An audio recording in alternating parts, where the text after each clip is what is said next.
so let it run for a little bit. I already changed it. You've already changed it? Yeah. Wait, oh We're shit. live. Okay. Alright, that's one way to do it. No, it's all good. Episode 172, I think. Ewan, help me out here. So Ewan's my new camera guy for the night. It's his first time, so everyone's got to be nice to him, alright? Oh, there's no tile. Okay, but yeah, all right, let's get this ball rolling though. Sounds good. So Harry, right? Ainsworth, right? Harry Ainsworth. Yeah. And so you're a DJ? Yeah, I'm indeed. Yeah, very cool. Yeah. So my DJ name is Hainzy. Yeah. So how long have you been DJing for, and who are you? So I have been DJing now I've been DJing for probably 2.5 years now. Nice, yeah. And I started playing gigs a year and a half ago. Yeah, okay. I'm currently just studying, finishing off my degree. I've got doing a degree in economics at UWA. Sweet, nice. I've only actually been living in Perth for about 3 years. Really? Okay. I lived in Dunsborough. No in Dunsborough shit. for 10 years. I'm a Busso boy. No way. Yeah, I grew up right. in Busso, and then Yeah, I moved cool. out when I was like 20. So. Yeah, there you go. Yeah, Yeah. it's such a good place to grow up, and Yeah, I loved 100%. it. Yeah. But obviously, eventually, you have to move to Perth if you want to study and you want to have fun and stuff. No, So yeah, if you want to have fun, yeah. yeah, Like, that's exactly the it. beaches are great. Like, Yeah. I love Dunsborough. See, like you, and this is a cue. So you got to look up Smith's Beach. Yeah. Smith's Beach and Yeah. Yelling Up and all the beautiful beaches. It's so good. Such a good part of the world. Yeah. But yeah, you do run out of things to do pretty quickly. Exactly. So. Just keep going to the Esplanade Hotel, right? Yeah, yeah, Or the exactly. ship. Yeah, the ship. Yeah. Yeah. Did you go to Busman High School? No, so I was at Georgiana Malloy. So. Oh, right. There you yeah. go. Yeah, I was at Cape Nat Trillis when that. Oh, no shit. Okay. when that opened It's a up, small so- world, right? Yeah, Like- exactly. Yeah, There you go. So Yeah. and now we're here. So That's not Dunsborough. That is not Dunsborough. Smith's Beach, Dunsborough. Yeah. That's not. That's Switzerland. Yeah. Yeah. I think it's like. Yeah. There we go. Yeah. Happy Yeah. days. Yeah, that's Smith's Beach. Yeah, not in a pool. Meal up. Yeah. Rose Bunker. How good was it growing up there? Like, did you have surf or bodyboard? No, or it's anything actually funny. I reckon me and my dad were the two only people in Dunsborough that didn't either surf or fish. Yeah. So most of the time I lived down. As soon as I moved down, so I did initially live in Fremantle. Yeah. But I moved there when I was moved to Dunsborough when I was quite young. Yeah. And I got into mountain biking pretty Nice. heavily. So I raced for I would have been about 6 years. And kind of semi-professionally towards Awesome. the last 2 years. That's sick.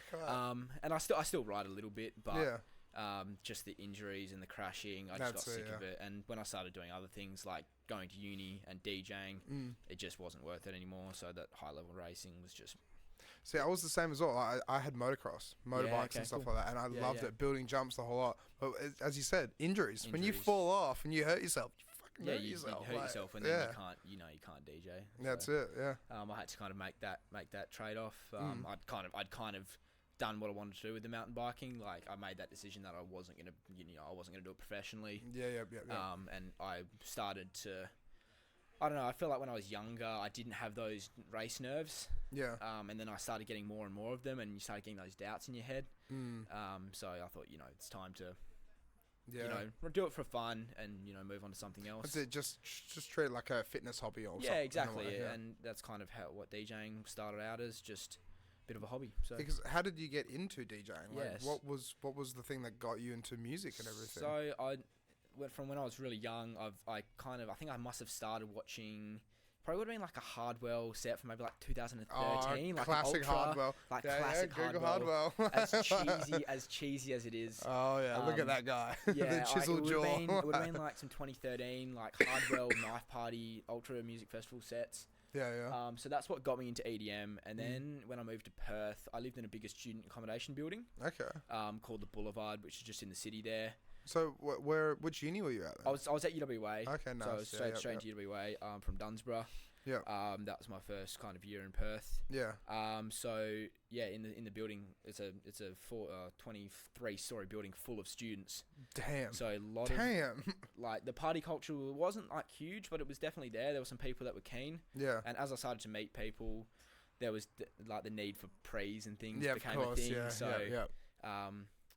I bought some like a DDJ SB3 or something. DDJ SB. Yeah, super basic little 2-channel controller plugs into the laptop. Nice. We had a really cool rooftop on the building. Controller I learned on. Yeah, Really? There you go. Like, pull up a big image of it. Let's have a look. So, like... Yep, Serato. So, ran that off my laptop. I used to bring that up to the rooftop with a whole bunch of friends, plug it into my laptop, just mix up there. What type of speakers did you have as well? I legit had for a while, I was borrowing a mate's JBL party box. Okay. Oh, like one of the standalone things? Yeah. Okay, yeah. And then got one of them.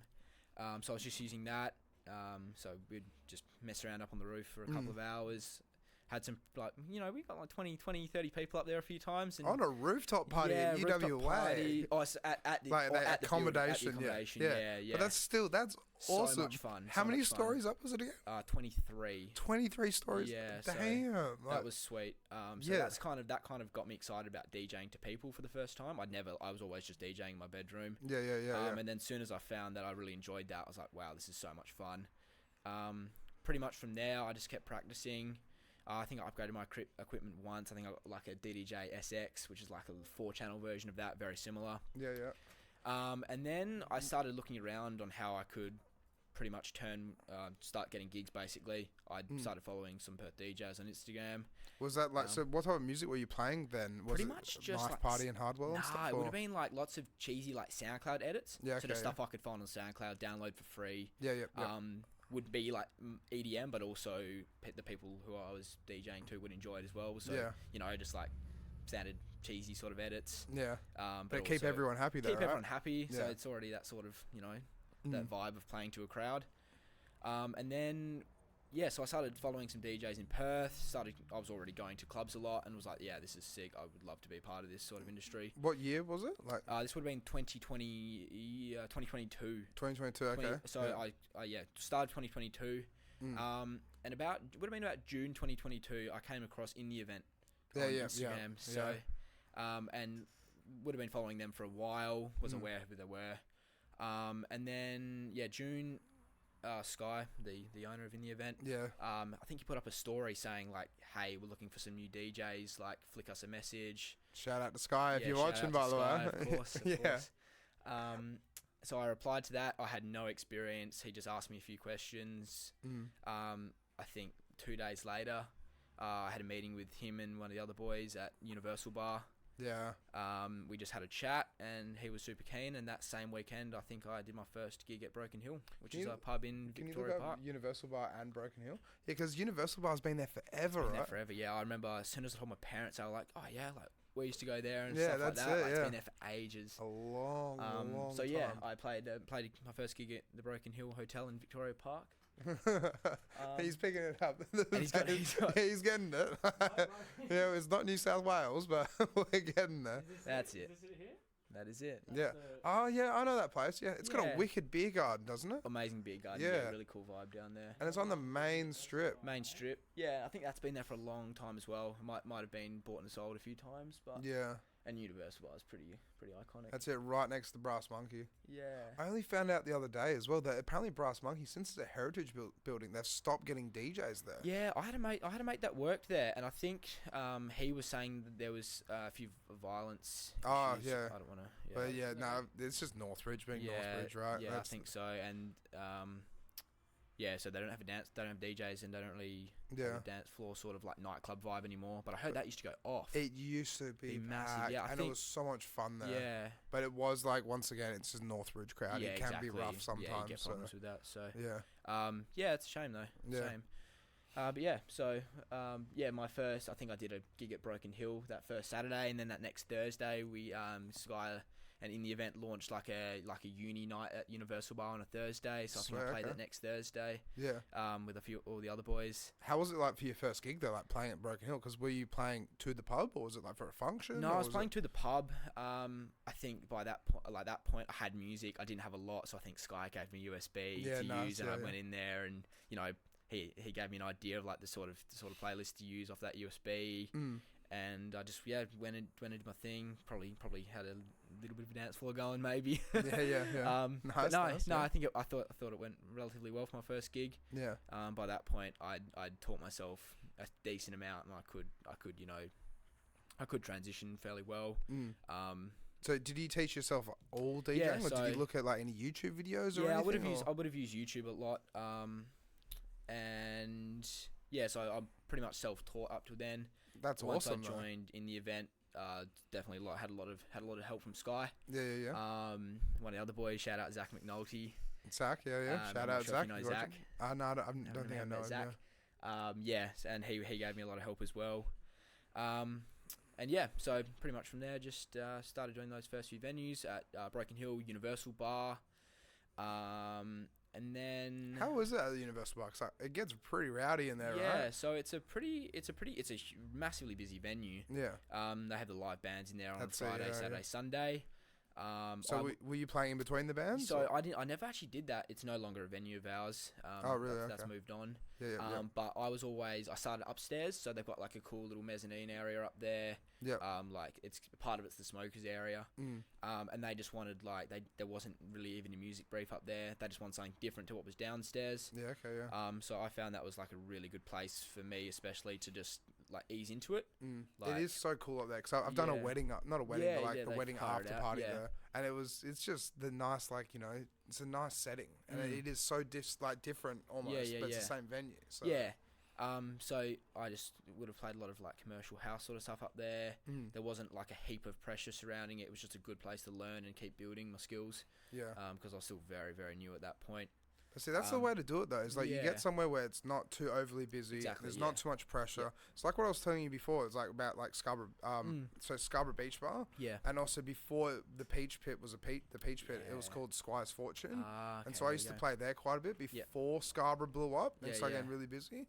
But with that, it's like having somewhere where it wasn't too busy. Yeah. You just really hone in your skills, right? You just learn, because you learn your music back to front, inside out. Yeah. And it makes you just 10 times better DJ, right?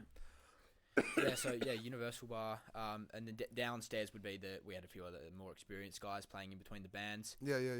And then we also just did like a Thursday night there, which was just a DJ downstairs, no live music. Yeah. And that went really well for quite a long time. You know, there wasn't a lot of places that had a decent Thursday night. Like it's a pretty hard thing to get going. It is, yeah. Like Butterfly had a. I think they're about the only people that got a really, really busy Thursday night. That place is insane on a Thursdays. I can't believe how busy that place is in general at the moment. Yeah, that's exactly, It is Butterfly 73. Have you never heard of Butterfly 73? This guy's never heard of Butterfly 73. What the fuck? Yeah, so no, that was a really good fun.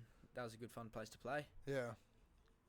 But that's all right then, yeah. So, but then, so like, where have you gone from there? Because like, I bumped into you at Cabalitos, and that's how I asked you to come on the podcast. I think after Universal Bar,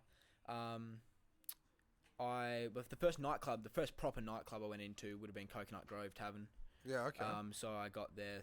Mitch Vicar's one of their resident DJs. So with Coconut Grove, right? Yep. It's part of Paramount, isn't it? No, it's not. They're separate. So they are separate. From my knowledge, they're separate venues. There might be some. Because it's right next door, isn't it? Right next door. Yeah. I always thought it was like it's the same building. But then they are different venues. No, you gotta go. You can't get into each one from within. Yeah. So I started there. Mitch was nice enough to put me forward to their venue manager. Yeah, okay. So I started there just doing like a little 7:30 till 9 slot, just super chill sort of thing. Yeah. Since then, I've kind of worked my way up to playing there a bit more regularly. That place looks really cool. It's a really, really fun venue. Yeah, it's a really good vibe, especially in summer. What's the demographic like there? Because very young. Yeah, that's why I thought that was. I always thought that's like I don't really want to go in there because it's 18-year-olds probably. Yeah, it's like a 30-year-old guy hanging out with 18-year-olds. Yeah. No, they're actually doing a renovation at the moment, so they're just closed for a few weeks, getting ready for summer. Because that place, especially with Ice Cream Factory, it literally backs onto that, so they get a huge crowd from that. Pardon? Have you never been to Coconut? Never been to Coconut. But I'm always working though as well. It's just like I've seen it, but I always thought it was only ever open when Ice Cream Factory was on. No, it's always open. Yeah, they do just a Friday and a Saturday night. That's awesome though. That's really cool. Yeah, that was another really good venue for me. Just taught me a lot of skills in building a dance floor. It's like a free entry venue, so you get a lot of people coming in and out. Yeah. And a lot of people go there quite early on as well for drinks too. So if you can keep people there not playing all the bangers because you want to save them for the DJ after. Yeah. If you can keep people on the D floor early on, it's pretty good effort. So were you just doing like 1 hour sets there, or? Yeah, I think at the up until since I've closed for renovations, I do like a 9 to 11 slot there. Okay, that's alright. So, then. But then what time would it stay open till, like 2 or 3? They stay open till 2. Yeah. Yeah. Okay. Yeah. And then they have a couple of lads doing that 11 till 2 every week. So yeah. Okay. Yeah. That's alright then. So like, how was it like? Because like with the music that you had for like Broken Hill and playing also like at Universal Bar, it's completely different to Coconut Grove, right? Yeah, so I think I went in there a few times and was just listening to what the DJ played. Yeah. Jason Brown was in there a lot at that time. Jason Brown, okay. Jay Brown. I don't think I know him either. Very good hip hop R&B DJ. Yeah, okay. So I listened to him a little bit, so and kind of gauge what he was playing. And then, put my own little twist on it too. But see, that's the way to do it though. Yeah, go into the venue and listen. Yeah. Go into the venue, check it out the whole lot. Like, any DJ should do that, so you know what you're getting yourself into. Exactly, yeah. Like, sometimes I've gone to a venue, never been in that venue before, and I'm like, I think this will work. Yeah, exactly. And, like, it has kind of worked. Yeah, well, but then, like... You get a music brief. Yeah. But that's obviously very vague. Like, it is, most venues are, commercial party tunes or hip hop R&B, and it that's a very big broad thing. so just going in, listening to what worked gave me a pretty good starting point to build on, and I was lucky enough to get relatively frequent bookings there, so I was always able to try something. If it didn't work, scrap that, try something new. That's it. And eventually I built up a fairly good blueprint for what I knew would work. Have you ever like recorded your own sets as well? Not at Coconut. Normally I need to actually get a recorder for CDJs. Because that's crazy how you have to get an external recorder, right? I think on the new A9 mixer you can record straight to your phone. Oh, you can? Yeah. It's called the Evermix. Yeah, the Evermix. Not that. The Evermix? There you go. That's what I need. Currently unavailable. Anyway, whatever. Yeah, one of them is what I need. What are you looking at? No, but that's the thing though. Like, I was gonna suggest, like, I was gonna say, like, so when I first started playing, like, Squire's Fortune, stuff like that, like, and Generous Squire and Peach Pit and stuff, I always thought like the best thing to do was because I use Tractor. Yeah. So I record every set, listen back to my every single set, so that way I can go, that doesn't work, to try and just like you said before, it's like if you're being booked like all the time at a venue, you can really like pick out. Yeah. This didn't resonate well with the crowd. Maybe this will. Yeah. And it's just the practice, and that's like for any DJ that's watching, like starting out in the industry or anything like that. It really comes down to reading the crowd and actually like figuring out how to work them, how to make them sweat and dance, right? Yeah, exactly. Yeah. So as like from doing different venues around Perth, because you've also done Universal Bar, Coconut Grove, Broken Hill, yes, Cabalitos. Yeah, so I've pretty much moved to Cabalitos at a very similar kind of towards the end of 2022. At a similar time, I would have done my first gig with Matter at Magnet House. Yeah, okay.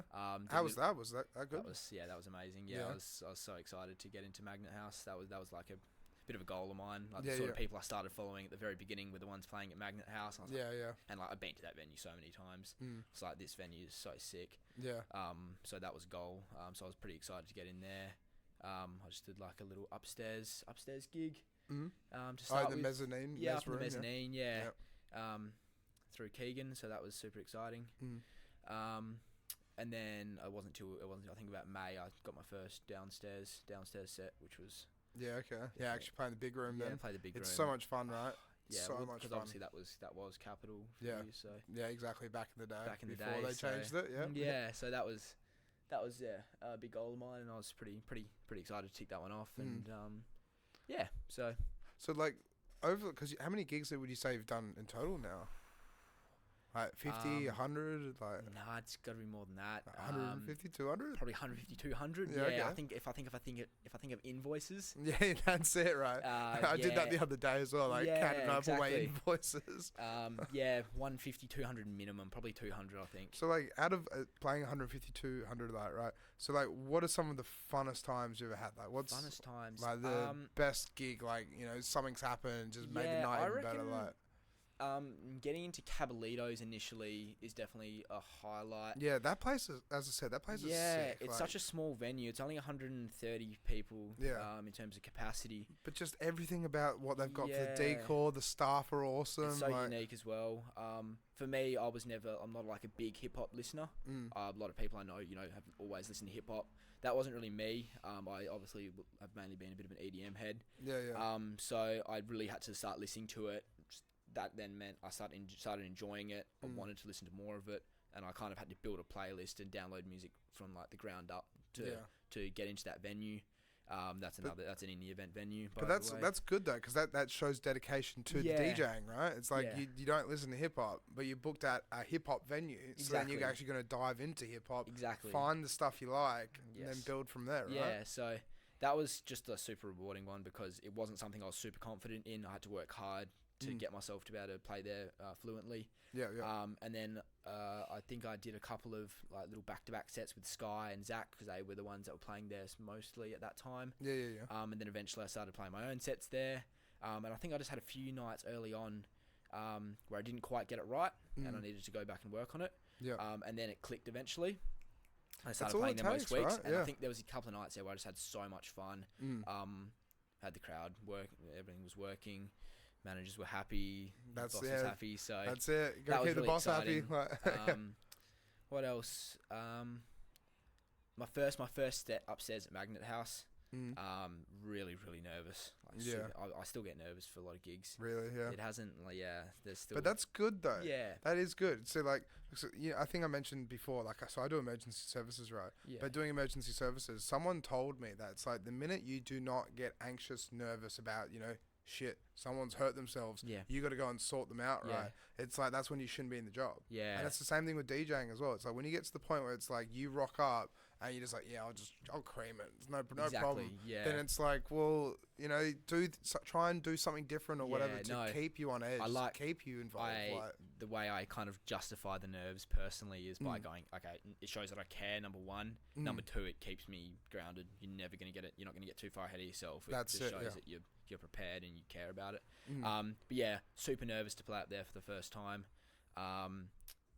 Walked in there, Keegan was playing before me, had it absolutely pumping. So nerves even worse, like crap, I've got to back this up. And it ended up being a great night and played an hour. That's awesome though. Had a great crowd, had heaps of friends there as well, which was awesome. So that was so much fun too. How often do you play at Magna House then? It's kind of on and off. Because there's so many DJs that fluctuate through there, right? We have a lot of DJs for Matter.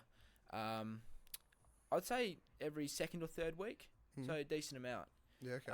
That's all right then. And it's just 1 hour sets. 1 hour sets usually. Yeah. So honestly, that's fun. It's nice having a lot of DJs through there every Friday. Yeah. Keeps it fun, keeps it fresh. And then how long do you play usually at Cabalitos? Cabalitos, it used to be one slot from 8:30 to 1:30. But it gets real hot in there. Yeah, that's it. Yeah. And we found the sets were much better when we split it in half. So now we split shift it. Yeah, I found it so funny. The night I met you at Cabalitos, it's like all the staff, I think they took their shirts off.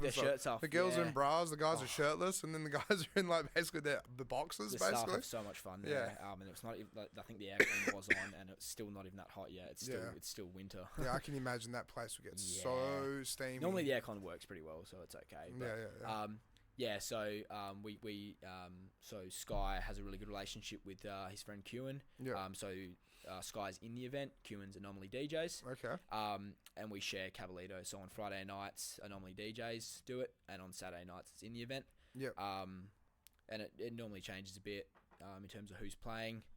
But usually it's either me or one of the boys, Hayden Coombs. Who's a killer hip hop DJ. Definitely, I watched him a lot and have learned a lot from him. Yeah, very cool then. But then with Cabalitos for say, right? So you might do 3 hours, or you're doing quite a longer before so the music that you prepare, do you kind of just freestyle it with the music you've got on your thumb drive, or? Yeah. So I think early on I would have prepared about 2.5 hours, and would have had a natural progression to it. So at least I wasn't panicked if I needed to, mix and things like that. That's it. Yeah. But as I've built my library up now, I have a vague idea of what I'm going to play at most times in the night. But that does sometimes change a lot. Like sometimes you walk in there at 8:30 and it's really just sit down, like standard bar sort of vibes. People sitting down having quiet drinks. So that first hour or so might be like some chill Afrobeat sort of vibes. Yeah, Afrobeat's really popping off, right? Yeah, it's crazy. It's definitely something I need to work more on. Yeah, I need to start looking into it as well. Like, I need to start getting collection for it. I've just been a bit lazy because I haven't really played an Afrobeat night. Yeah. But at the same time, like Beaumont on the Point, one of my residencies, right? Yeah, right. They've just started really trying to go down the Afrobeat train. Okay. And so they're doing a fortnightly Saturday. So fortnightly Saturday, they'll actually like have like an Afrobeat and hip hop night. Yeah, okay, cool. And then on the other Saturday, they got me DJing there. Yeah. So it's like, I feel like I'm playing there this Saturday, but I reckon the remnants from last week's Saturday, people will be going there expecting R&B, hip hop, and Afrobeats. So I've done a little bit of preparation, but I'm kind of just going to, because since I use Tractor, I just hotspot my phone, go on iTunes and buy the song. Download it live. Download it live, analyze it, put it through a key finder, and then figure out how to play it. Yeah. But then that way it's like I can try and gauge the crowd, because if someone comes up and requests one song, you know, most of the time it's like others will probably want to listen to that same song. But then it depends on where you are, right? Because if you're at Magna House, obviously they're not going to come up and request a song. But maybe in the Mez room, they might be like, play Taylor Swift, right? 100%, yeah, that's it. 100%. But that's the thing about it, though, right? Where it's like, if one girl wants to listen to Taylor Swift, you look around the room, they're all girls, and like, okay, classic, I'll sell my soul tonight. Yeah, exactly. I don't mind. It's keeping everyone happy. But, that's it, right? But yeah, I think I was saying, Cabalitos, like walking in there, sometimes it's super chill early on. Other times you walk in there might be like a hens party in there or something. And like whatever they're playing through the house system before the DJ starts is going off, and you walk in there straight away like into some high energy stuff. Yeah. So that's pretty good though. That's awesome. Like, having something planned sometimes limits you and isn't the way to go. But then, how do you find it then for like say Magna House or like doing 1 hour sets? Because obviously, like you can just open up your library and just go, this will work. Yeah. And so prepared it, but then sorry, you go. No, that's okay. Yeah. So I don't like put the songs in the order I'm going to play them, but I'll throw a lot. I normally for our magnet set, I will throw a whole bunch of songs in the playlist of the vibe I think will work for that time. But I'll also have playlists prepared for maybe times either side of that. So if it's still really quiet, I might still building, I might dip into the playlist before that, the slightly earlier sort of vibe, and start with that. Or it could be going off already by 11:30, so you dip into the slightly latest playlist. Yeah. So it's just all about. And so how often do you research music and because for a DJ just starting out in a way, it's it's a good insight to be able to go you should research every week, right? And find new stuff. It's pretty ongoing. So if I'm at the gym or something, I'll always be listening, or in the car, I'll have SoundCloud listening to stuff. So I'm the sort of person that will just be on the go, adding stuff to a playlist. I'll have a playlist of the stuff I want to download. And once, twice a week, I'll go in and download that. That's the way to do it, though. Yeah, 100% the way to do it. Yeah, I'm kind of past that point now of having to download mass amounts of music at once. Yeah, I've got a fairly decent library now where it's more just adding little bits and pieces to it. Sometimes within the event, recently we've picked up a couple of new venues.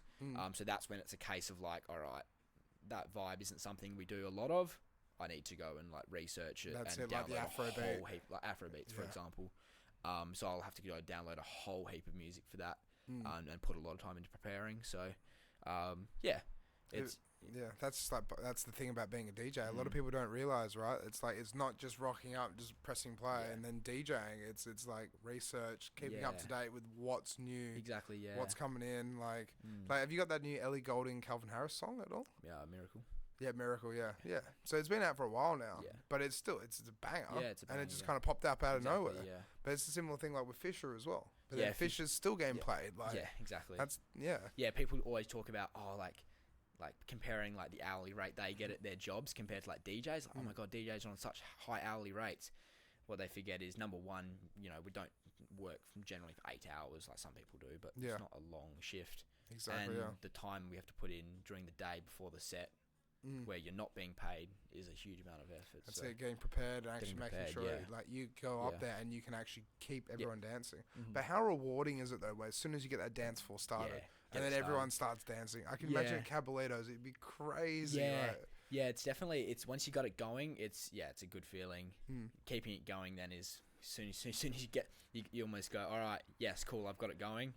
You can be like, sweet, now I've got to move into, that push and pull of keeping it going. That's it. It is kind of, quite often, you can forget that Cabalitos is a bar. It's not necessarily a club. Yeah, that's so you exactly can treat it like a club and have mosh pits in that little side room there. But you've also got to remember, same with nightclubs too. The bar's got to make money, so it's push and pull. I'm going to play a whole bunch of heat for a second, and then maybe dial it back with something they might not know. Yeah. Then people go to the bar. Yeah. And then they come back to the dance floor, and you get them back with something they know. That's it. And so that's a lot of people don't realize as well. There's the psychology behind controlling a dance floor in a way, right? Yeah. I mean, the only way the DJ is going to, be paid is if the bar's making money. Exactly. So, but the people just think it's like, have you seen that meme? Like we pulled up the other day where it's like, what do DJs even do? They just push buttons or whatever. Of course, but it's like there's so much behind the scenes that people don't realize. And like, do you ever find sometimes like you get to a stage where it's kind of like, being able to keep the crowd, like like sometimes like the crowd will dissipate a little bit. Yeah, sometimes, with Cabalitos, because it's such a small capacity. Yeah, it probably works so well there. There's always a big line out the front. So it's a fine balance between playing what the crowd wants, but also keeping the vibe of the venue. So obviously there it's R&B, hip hop. Yeah. If the people in the venue want, for example, timber. Yeah, like we're probably not going to play that, not because we don't want to keep them happy, but because we want to keep that. We want people to expect hip hop R&B and people who like hip hop and R&B to stay there. Yeah. So if some people might leave because they're not getting those cheesy sing-alongs, but we kind of go, okay, that's all right, because that means if they're leaving, then someone else who loves hip hop and R&B can come in, and that'll be their thing. So that's it. That's reading the venue. Like, exactly. That's where it baffles me sometimes. Where it's like you can go and play somewhere, and someone will literally just request something that just would not fit. Yeah, exactly. Like I've been a DJ at Long Chim's in the city, so it's a little Thai restaurant, right? Yeah. But like I used to take a whiteboard with me and have requests on it. Yeah. And so with that, it was just like a way to interact with the customers. Yeah, cool. And like lots of people loved it, and I did it for like, I think it was like 6 months, and it worked so well. Yeah, but some of the people that would write on it be like, it's 5:30 in the afternoon, 50 Cent in the club. And what I would do is I'd like walk around, see it, and I just put a line through it. And just look at the dude, put a line through it. It's all good. I can't count the amount of times I've been like, especially Coconut, I'll be there, I'll be starting at like 9 o'clock, and someone comes up to me and wants Dior. Yeah. It's like, I'm sorry, I can't play Dior right now. Like, it's just like, yeah, that's exactly it. And they are confused, but hey, like, you can't. But you just got to explain it to them. It's like it's 9 o'clock. Like, honestly, if you explain it to them, they probably will still be angry at you. But that's you just laugh. You can't do anything about it. So, but see, that's the other thing as well. What people don't realize is like with our job, we have to put up with drunk idiots sometimes, and that's just how it is. Like, it's just how it all comes together. Like, I'll never forget one of the funniest things I've ever had to deal with, right? I was doing back-to-back at Market Grounds, right? Yeah, yeah. And basically, some girl came up to us, and she was like, can you play Apple Bottom Jeans by Drake? And I kind of looked at her, and I was like, wait a minute. Like, no? And she's like, why not? I really love that song. That's not the song. Like, that's not the song. But she was plastered. And I was like, look, I literally was like, turn around, go back to your friends, and try and find out the name of the song, and then we might play it. Then she came back, and her friends were all pulling the piss out of her. Oh, that's so funny. But then she came back, and she still was just like, oh, it's Low by Drake. And I was like, no, it's not by Drake. Close, getting there. Yeah, that's it. We're getting there. And I was like, no, we're not doing it. But to make her feel better, we still ended up playing Low, Low by Flow Rider. Yeah, but I can imagine like that's probably a song that would fit. It's Market Grounds. It's a good request. That's it. Yeah. And that's exactly it where it comes down to it. But it's like this drunk girl couldn't comprehend it. And you're just like, what? Like, yeah, no, I'm definitely, I think from my experience, I do play song requests, providing it, it fits the point in the night. Exactly, it fits in with where I'm planning to go. And so I don't just, willy-nilly play song requests because they want it. Like, yeah.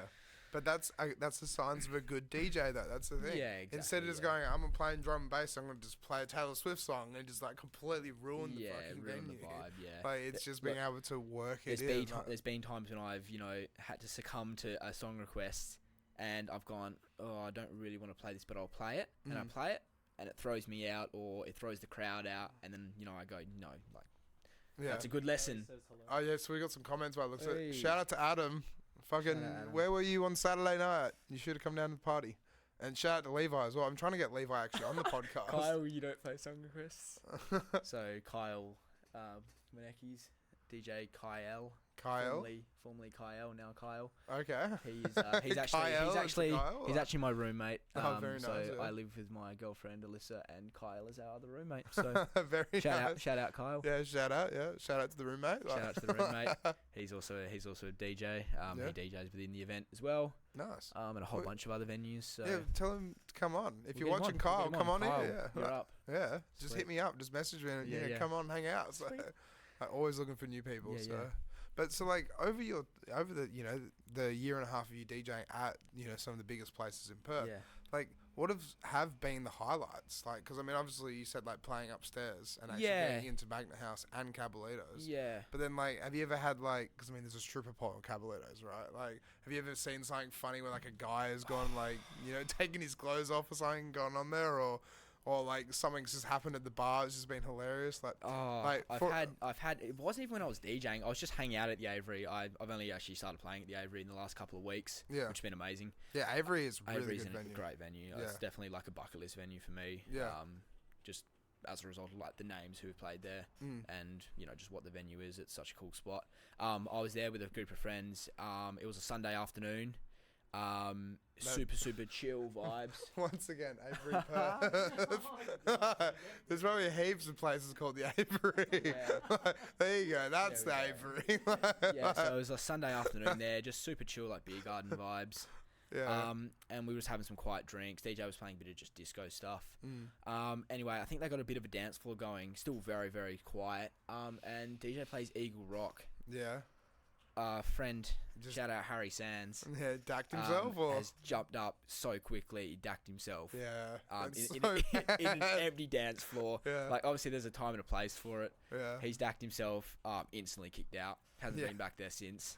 But I can't remember where it was. I played at a venue. I got specifically told in the brief, no Eagle Rock. Do not play Eagle Rock. Yeah, I know. And I was like, I didn't really know about that. Yeah, neither. I didn't know about that until he did it. But it was the funniest thing. I don't remember laughing that much in my life. So. Yeah, that's it. But it's just a thing that guys do, right? Yeah. It's just they'll dack themselves, walk around their undies with their pants around their legs. It's super funny. Yeah. Super funny. That was like, in terms of like his character though, I wouldn't expect anything less. It's just so funny.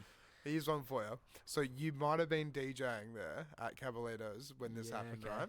Maybe. But me and a group of mates, we went on a bar crawl when I had a Saturday off, right? And so we went to Sneaky Tony's. Yeah. And we stole the menu from Sneaky Tony's, right? And we went to Cabalitos and we started trying to order off the Sneaky Tony's menu in Cabalitos. Yeah. We confused the shit out of all the bar staff. Oh, that's awesome. And then the venue manager literally give that here. So he grabbed the menu, looked at it, and was like, what the fuck, and ripped it up in front of us.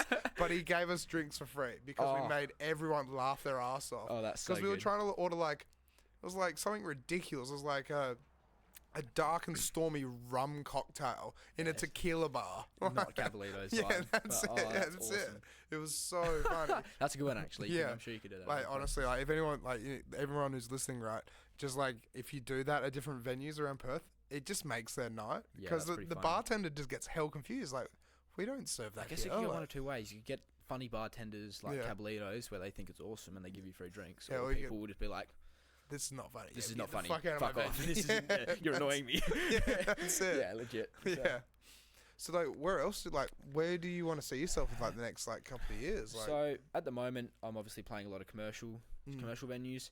At the moment, I'm really trying to find that more underground sound. So for me, I've just put out a new UK garage mix for Something Human, which is Keegan's project. Yeah. So that's like a bit of an agency.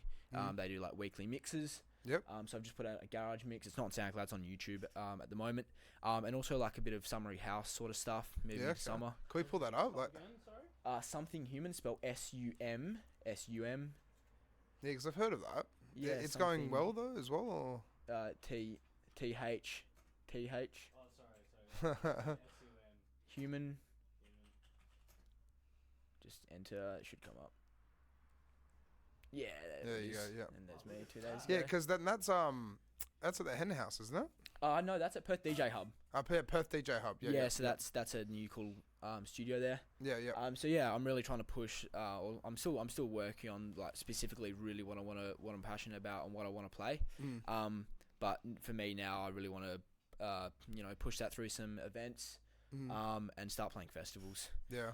Festivals are really where I want to go. But like festivals like Seasons, where it's still commercial, or yeah, I guess so. That'd be a great place for me. I'd love to. I haven't played Seasons. I'd love to play Seasons. Yeah. But beyond that, push overseas, start producing, really find a sound there. Start producing. We got this guy right here. Yeah. So just gotta, like I told you on this in the car when I dropped him off the train station. Every episode, if we mention producing, I'll plug the shit out of him. So I might be coming to E-Putty. Oh yeah, he just pulls up his own SoundCloud. So Ewan actually has a degree in audio engineering. And you do mastering and also teaching people how to make music and what else? Your mic's on, I'm pretty sure. No. Explain yourself quickly. You got 20 seconds. I make electronic music. I play shows. I've played Interstate a few times.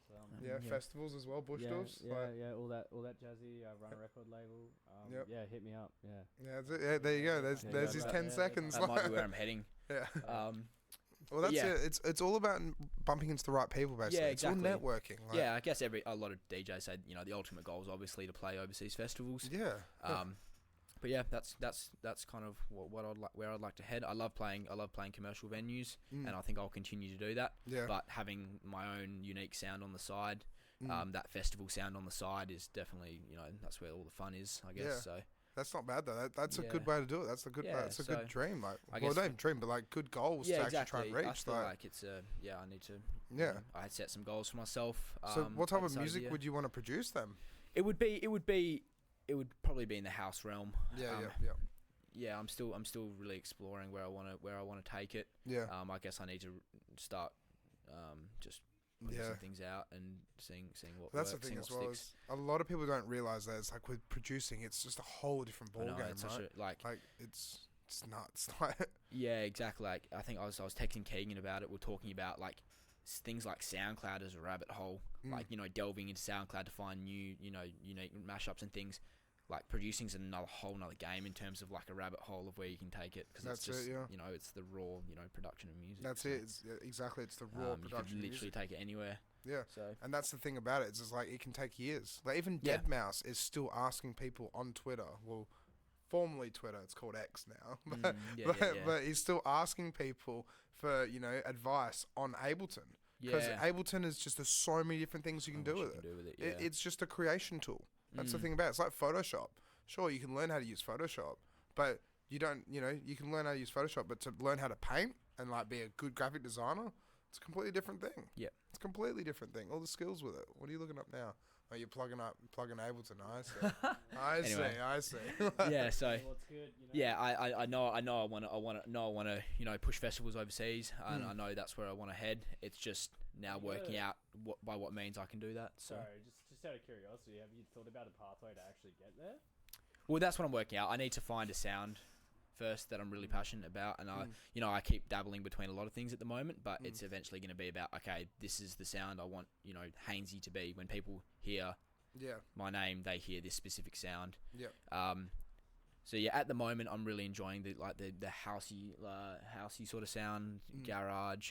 So like, what are some of your favorite artists then? Like, I've been listening to so much Disco Lines recently. Disco Lines, okay. Yeah. So I don't think I've heard of them. It's just a dude. He's produced at the moment one of his songs, "Baby Girl."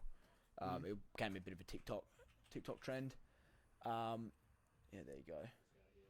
But yeah, he has like a real unique, like kind of fun, like uplifting, unique housey sort of sound. Like it's house music. Yeah. It's crazy how much house music has evolved. We can't play the audio, by the way. I was going to copyright it. He's onto it. I guess saying house music. I keep saying house music. It's such a broad genre, obviously.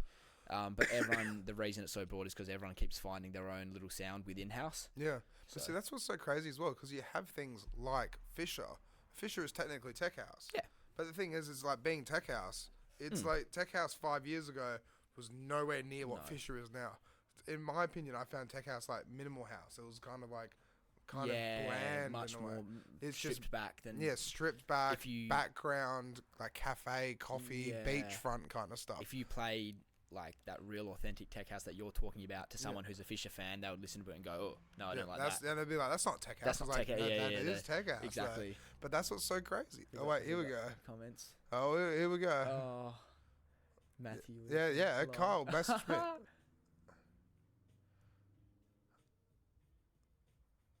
I know, yeah. Oi, Adam. So guess what my day consisted of? Like, right. So I was at market grounds until 2 a.m. on Friday. Right. So actually, I worked from 6 a.m. to 6 p.m. No, 6 a.m. to 4 p.m. Then I came home, had 2 hours sleep, went to market grounds at 7 p.m. till 2 a.m. Then I got home at 3:30 in the morning. I was in bed by 4 p.m. Right, 4 a.m. Right. Yeah. Then I had to get up and catch the ferry to Rottnest at 8 a.m. Right. And then I went from Rottnest from 9. I got there about 10 a.m. DJ'd there from 11:30 till 4 p.m. And then I got home, right, at about 5:30. And I quickly just rushed inside. Didn't get the chance to sleep or anything like that. And then had to throw a house party. I saw that. And then I literally went to bed at fucking like 6:30 in the morning. Still recovering. Yeah, I'm still. My voice is kind of gone a little bit. Massive weekend. I'll invite you to the next house party though. Be sick. Right, so the next house party, we're actually since I've been interviewing quite a few bands, basically we're actually gonna try and have a band night in our backyard. So we're gonna have 4 or 5 bands and DJs in between the bands. Sick. So dude, like, come along, come play set, like, come just hang out, I'd like. love to. That'd be so cool. Yeah, like the house parties we throw, because I'm so lucky, because my uncle owns this place. He's like, just don't burn the place down. Do whatever the fuck you want. I'm like, all right, So let's so party. Like. I do. A lot of my friends are uni students and have moved out of home to go to uni and no longer have houses. So yeah, I definitely miss a house party. That's so it. Yeah, always, that's always it. And they just don't really exist anymore. Do they? No, they don't. I think people just have prees and go to the club. Have prees and go to the club. And then, like, I've heard stories as well. Apparently, like, a friend of mine who started just coming to house parties, she's been saying it's like, apparently all her friends just do MD and stay home and watch movies. It's like, who does that? No, I can't say I've heard of people doing that. Yeah, when she told me that, I was like, what the hell? Like, that doesn't make any sense. No. Apparently, that's what her friends do. Okay. Yeah, right. There you go. Yeah. But that's it. Like, that's, as I said, it's all about networking. Like, yeah, you know, it really comes down to just, like, in a way, being the right place, the right time. But at the same time, going to the right place where, you know, if you know, so you started DJing, you know, you're playing on the rooftop at your uni accommodation, but then you started following in the event. Yep. And then you actually hit them up.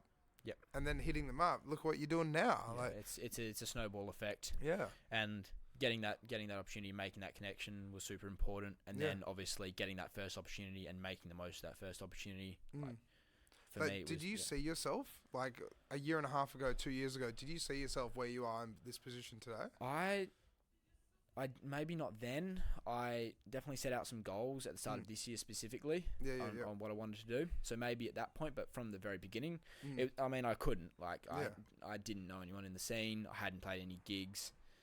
So it was basically just a case of, you know, one step at a time. That's it, yeah. But now I've, you know, established myself a little bit. I can now start making some goals. Like, obviously, and that's the thing. You're kicking the goals as well by the looks of it. Yeah, so. Obviously, like, playing a festival overseas is like, that's a big goal. But I have to set it to potentially achieve it. So. You're a year and a half in. Yeah, that's it. Yeah, like, yeah. It's still, like, so new to it all. But who knows that in 3 years you could be over in Bali and you'd be opening for Skrillex. Exactly. Like, that's it. Hey, so yeah, I do regularly. Like, obviously there's peaks and plateaus in it. Like, some weeks a whole bunch of new stuff will be happening. Other times it's a little bit more slow. Yeah. And it's all about, I found myself, you know, riding those highs and those lows a little bit too much. You know, enjoy the highs when lots of new stuff's happening and you're enjoying it. But also when it's a low, just it's easy to get down sometimes. You can be like especially looking on social media, like, someone's doing all this other new stuff and you're like, oh, like, I'm so far away from there. So I But feel that's like it though. just That's the learning thing to- is like it can be FOMO in a way, but it's like Exactly. we're all on our own little journeys. Yeah, exactly. Our own little adventures, and we're all doing different things. Like you playing at Cabalitos, that's a bucket list for me because Cabalitos is so cool, right? Yeah, exactly. But at the same time, like if I don't ever get to play there, it doesn't bother me. But at the same time, it's just like it's such a cool venue. Yeah, exactly. It's such a cool venue. No, I'm glad. I'm stoked to hear that someone like you is. Someone with as much DJ experience as you had at the time there. So. Well, it's just one of those things because it's the stripper pole. Like I know. it's the stripper pole. I know. I'd actually skulls, the tequila. I'd love to do a survey and find out how many people go there just for the stripper pole and for no other reason. But well, I gotta say, like that night, I'm saying it. So that night that I met you, I was actually super drunk. And even I got on the stripper pole. I think most people that walk in there. That's it. But like I didn't run at it, but I kind of jumped at it, kind of got upside down, like landed on my back. Yeah. 4 of us did it at one point. It's pretty much one of the only things I'll refuse to do in that.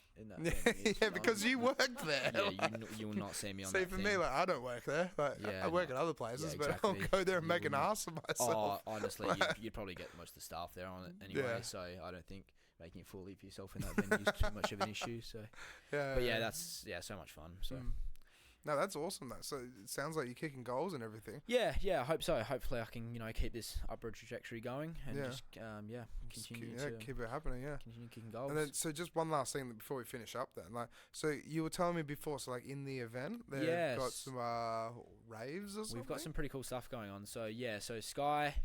Has launched hide and seek events. Okay. So not Can too we long. pull up hide and seek events on Instagram. Instagram's probably better.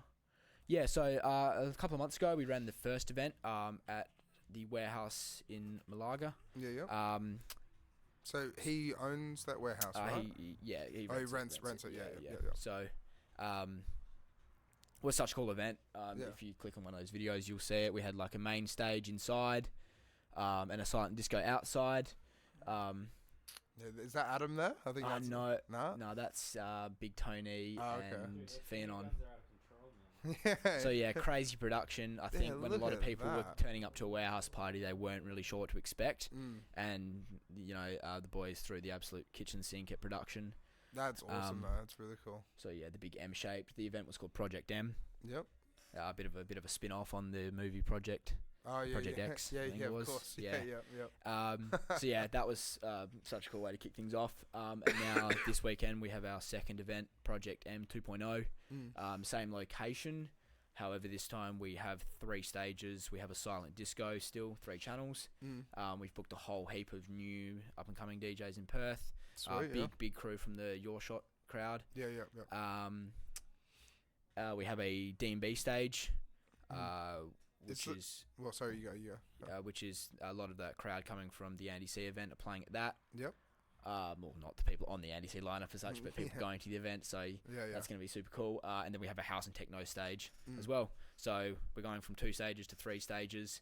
I was at the warehouse today, and the production is crazy. That's pretty mint. Production is crazy. Yeah. What about like sound bleed? Is it big enough? Like that's definitely one of the challenges we're overcoming. We've got 1 stage inside, and then the silent disco and the other stage outside. Yeah. Okay. So that's cool. I think the guys overcame that issue today. Yeah, that's awesome. But we've sold a bunch of tickets. I think the event's sold out now. Sweet. So it's gonna be massive. And that sounds dope. Yeah. Very excited. And then from there, Sky's looking to take things. He's got pretty big ambitions for where he wants to take the brand, hide and seek.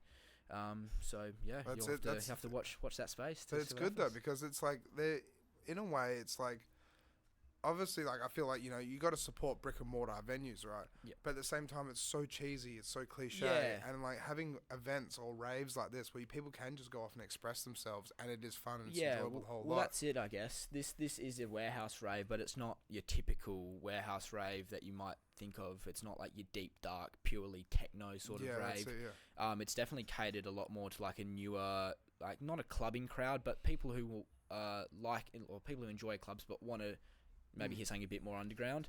So like for someone coming to their first warehouse rave, it definitely caters to them. So we've got house and techno. It'll be house and techno music, but it's definitely got those commercial hooks in places. a much nicer way to ease people into the genre if they haven't heard it before. Same with the drum and bass. And then we've also got the silent disco. So on the silent disco, there's a house channel, a commercial channel. So if people want to break from like, you know, techno and drum and bass, they can go into the silent disco and have a sing for a while. So yeah, he's done a really good job of marketing it that way. The last event ran like that. We played heaps of mashups, heaps of remixes. So the people who had never been to a rave, weren't, you know, massive EDM heads, could still have a great time. No, that's the way to do it. And that's, you know, that's kind of what the feedback was too. So that's really cool. Well, hopefully everything's just going to keep going up and up. I hope so. Yeah, yeah. He's pushing it super hard and doing a great job of it. So. And if the first one was a success, well then the second one you've sold out. Success again, right? By the looks of it. Yeah. So far so good. We'll see how the setup goes in the next few days. But so far everything's going well, and should be set for a pretty big weekend. See you guys on the map with all the other raves and stuff like that. Yeah, exactly. It's like it's only the second one, but in a year, like, you know, you could be doing like another. You could be up to like 7 or 8 or something like that. Yeah, I hope so. So yeah. So we've just run out of time though, but cheers so much for coming on. No worries. Thank you so much for having me. I've had a great time. As I said, like, it's so good to get you on and, like, you know, get an insight into, like, you know, starting out. Yeah. But also getting your foot in the door and like all the goals you're kicking and all the cool things you're doing. Like a lot of people who I think are in that position, especially. I don't want to get into a whole nother topic. Your shot's a massive topic in itself. But you know, there's a lot of people who've now learned how to DJ and want to take that next step. So hopefully they've heard something that will help them out. So. That's it. And doing what you're doing as well, like with the in the event and like the hide and seek events as well. It's like getting the Your Shot crowd. Yeah, exactly. They need that's what I mentioned to you before we started. Like having 500, 700, 1,000 DJs in Perth, but then we only have like 20 venues or something like that. Like we're still so tiny. Exactly. Where does everyone fit in? Exactly. Yeah. And that's where it's like doing these raves or doing parties and stuff, and actually giving people a go. Yeah. And it's actually seeing so much potential and letting them actually like sprout and get their wings basically. Exactly. Yeah. So and then watch them fly and go for the sky. Yeah. Right? Exactly. Yeah. So no, it's super cool. We've got 40 DJs playing on Saturday night. That's crazy. A lot of them are pretty new. So yeah, but it's all about helping each other, right? Yeah. That's the thing about it. So. All right, we'll end it on that. So, cheers so much for coming on. No worries, thank you guys so much. Appreciate it. And then, so usually Damo makes his wave at the cameras, but I'm going to start to saying this. Ewan's making his wave at the cameras, so people know that. I forgot to tell you how to end it as well. So this is still Ewan's first go. Am I just hitting the ending sequence and everything? Yeah. So we wave at the cameras, right? Yeah. So we wave at the cameras, and then you click black screen, like. Yeah. Oh, black screen. Yeah, black screen. Is it Black Magic ASIN or just black? Black. All right. I think, yeah. Wave at the cameras. Yeah, all right. We wave to the cameras, all right, and then black, and then mute the mics. Yeah. Okay.